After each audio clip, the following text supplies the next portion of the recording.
Donc d'abord, mon approche du money management, c'est pas seulement une gestion du risque, c'est vraiment une gestion par le risque. Quand on gère par le risque, c'est vraiment la possibilité du risque qui est intégrée dans chacune des décisions. Donc, pour autant, est-ce que ça veut dire que je suis un catastrophiste et que je vois le risque partout? Absolument pas. Au contraire, je me dis toujours que le pire n'est jamais certain. Et en général, le pire n'arrive pas. Sauf que le pire, il est possible. Et ce que je veux absolument éviter, c'est de me retrouver dans une situation difficile si des choses imprévues arrivent. Donc, j'ai toujours en tête que le risque est omniprésent, même s'il n'est pas visible. Pour illustrer cette idée de risque et les impacts qu'il a pour nos portefeuilles et notre épargne, j'ai répertorié, l'intelligence artificielle l'a fait pour moi, les grandes crises majeures depuis un siècle et les impacts concrets que ça a eu. Donc, octobre de 1929, la reine des crises systémiques, on a perdu, je crois que c'était 30% en quelques jours et ensuite jusqu'à 89% dans les 3 années qui ont suivi. Oui, 34 mois. Et il a fallu 25 ans pour retrouver les niveaux d'avant-crise. Donc, autant dire que, bon, ça, quand ça arrive, on est absolument ruiné. Crise de 73-74, le choc pétrolier, on a quand même perdu jusqu'à 48%. Ça a duré près de 2 ans. Il a fallu 7 ans et demi pour retrouver les niveaux précédents. Le lundi noir, octobre 87, donc très très rapide, puisque la baisse, enfin, on a perdu 22% d'une journée. La baisse a duré au total 3 mois. Et il a fallu que, entre guillemets, 2 ans pour retrouver les niveaux précédents. Ensuite, on a eu la bulle Internet avec une amplitude vraiment extrêmement forte. Un petit peu dans l'idée Grande Dépression, dans la mesure où on a perdu jusqu'à 78%, ça a duré 31 mois et qu'il a fallu 15 ans pour retrouver les niveaux précédents. La crise financière, la fameuse crise des subprimes, donc là pareil, moins 57%, 17 mois de crise et 5 ans et demi pour récupérer les niveaux. Et enfin, la petite crise du Covid, entre guillemets, parce que certes on a perdu 34%, mais ça a duré un mois et il a fallu seulement 5 mois pour retrouver les niveaux. Et on sait ce qui s'est passé ensuite, ça a continué à monter. Voilà, donc ça c'est un aperçu où on se rend compte que déjà la fréquence des crises s'accélère. Et donc la petite crise remonte à 2020.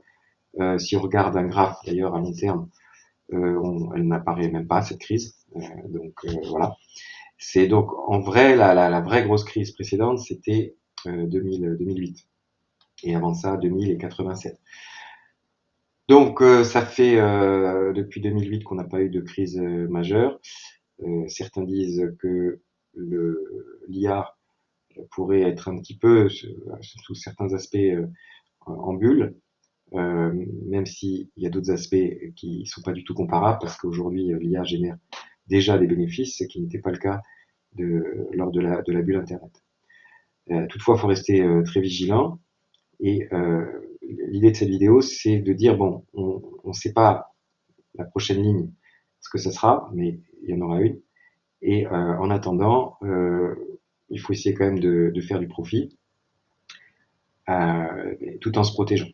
Donc, ça veut dire dans les grands principes, diversifier son capital sans trop d'a priori, entre les actions, les obligations et d'autres choses, mais en étant calé sur les tendances, en fait, essayer de suivre les tendances. Ça veut dire aussi utiliser potentiellement des outils de protection, comme des puts ou des équivalents. Avant de rentrer dans le détail des actifs qu'on va étudier, j'ai fait une liste de quelques risques possibles. Donc, j'ai pas de boule de cristal, je ne sais pas ce qui se passera en 2026, mais il y a quand même des éléments qui sont déjà connus et d'autres qui sont possibles.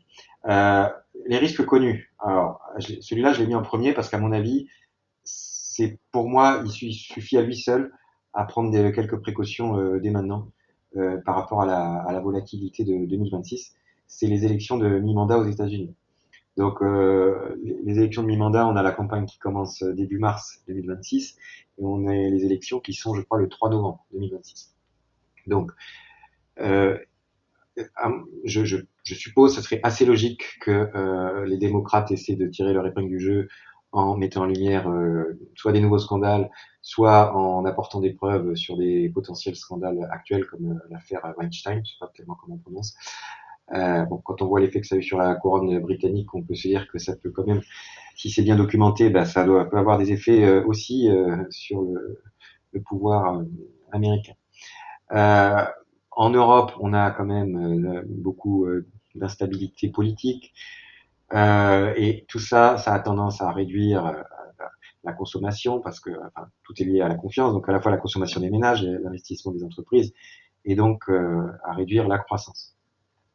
Euh, tout ce qui est tension commerciale, donc on a déjà vu un échantillon avec les Trump tarifs, bon, grosse baisse puis grosse reprise aussi. Maintenant, on ne sait jamais ce que Trump est capable d'annoncer d'un jour sur l'autre. Donc, même si les marchés commencent à s'habituer à cette incertitude, euh, clairement, on n'est jamais à l'abri d'une annonce tonitruante. Donc, le protectionnisme, de manière générale, il réduit évidemment les échanges, ce qui a pour impact de réduire la croissance et d'augmenter l'inflation. Il y a la question des terres rares en Chine, qui est très stratégique. Donc, aujourd'hui, c'est la Chine qui à la fois produit et transforme, raffine entre guillemets tous les métaux dont on a besoin dans toute notre technologie. Et ce changement de paradigme, il va mettre un petit peu de temps à se mettre en place, que ce soit en Europe ou aux États-Unis, si on veut retrouver un peu de souveraineté. Tout ce qui est évidemment les tensions géopolitiques mondiales, donc que ce soit en Ukraine avec la Russie, au Moyen-Orient. Bon, tout ça, ce sont les risques qui existent, enfin, qui sont déjà avérés, on va dire, qui sont déjà perceptibles. On peut avoir ce qu'on appelle des signes noirs, des choses qu'on n'avait pas anticipées. Alors, la bulle de l'IA, c'est pas vraiment un signe noir, j'aurais peut-être pu le mettre avant. Pour l'instant, il n'y a pas vraiment de signe, même s'il y a potentiellement quelques petits frétillements en ce moment, mais clairement, ça, voilà, on ne peut pas parler de bulle actuellement. On peut avoir évidemment une crise sanitaire majeure qui soit bien plus dévastatrice que celle du Covid. On peut avoir des cyberattaques massives sur des infrastructures stratégiques. On peut avoir des catastrophes climatiques majeures. Alors on en a déjà, mais qui seraient encore bien pires que ce qu'on a vécu.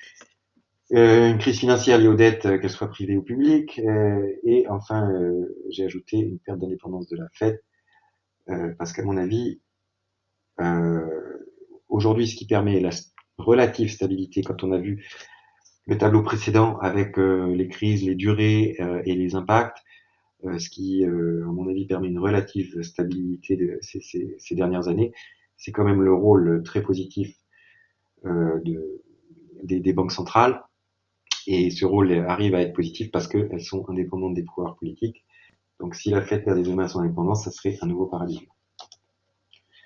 Donc l'objectif, les objectifs, enfin, j'aurais pu mettre au singulier, de gestion en général, ça va être plutôt que de subir la volatilité, je vais essayer de vous montrer comment moi j'essaie d'en profiter positivement sans la subir.